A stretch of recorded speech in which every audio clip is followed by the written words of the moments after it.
This theme examines the concept of economics and how people organize for the production, distribution, and consumption of goods and services. What does a plant need to grow? Sun, water, and air. Production, distribution, and consumption draws heavily on the discipline of economics and certainly other related disciplines. We must be careful to teach children the difference between needs and wants. We need certain things to survive and to live, but we may want many more things that we do not need. A lot of these concepts are concepts that children see and hear, and yet these concepts are studied in a more systematic way when they're addressed in social studies with young children. Draw a picture of 2 things that you need in your life.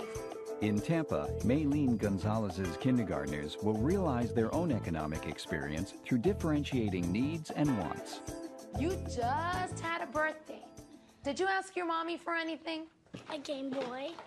A Game Boy. Now, is that Game Boy going to help you to live and to grow?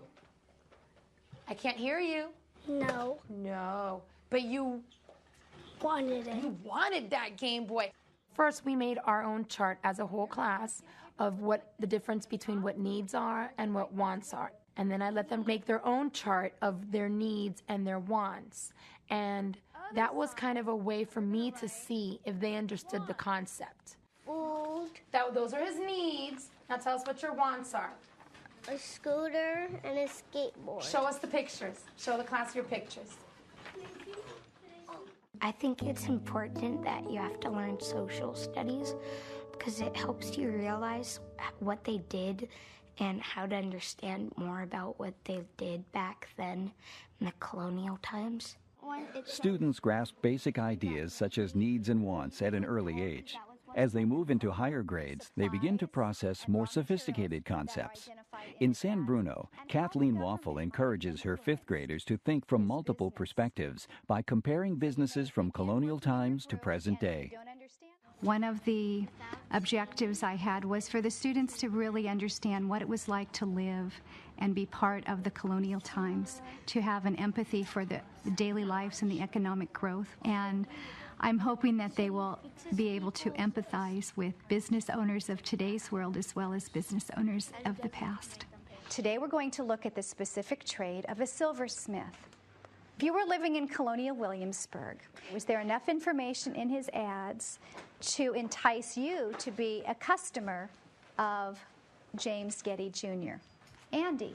Well, people might want to go there if they knew that, like, George Washington and Captain Danby went there. Okay. So he's using big names. Okay, so name dropping. He's name dropping, and it's a type of advertising that is very common in our day. He had silver. We expect young learners to understand basically in a very simplistic way our economic system in this country. To understand a little bit about saving, banking. They come to school really knowing something about money, but what does that mean? Where does it come from? What can you do with it? School. Because you need to learn. Because you need to learn. That's a good one. We didn't talk about that one.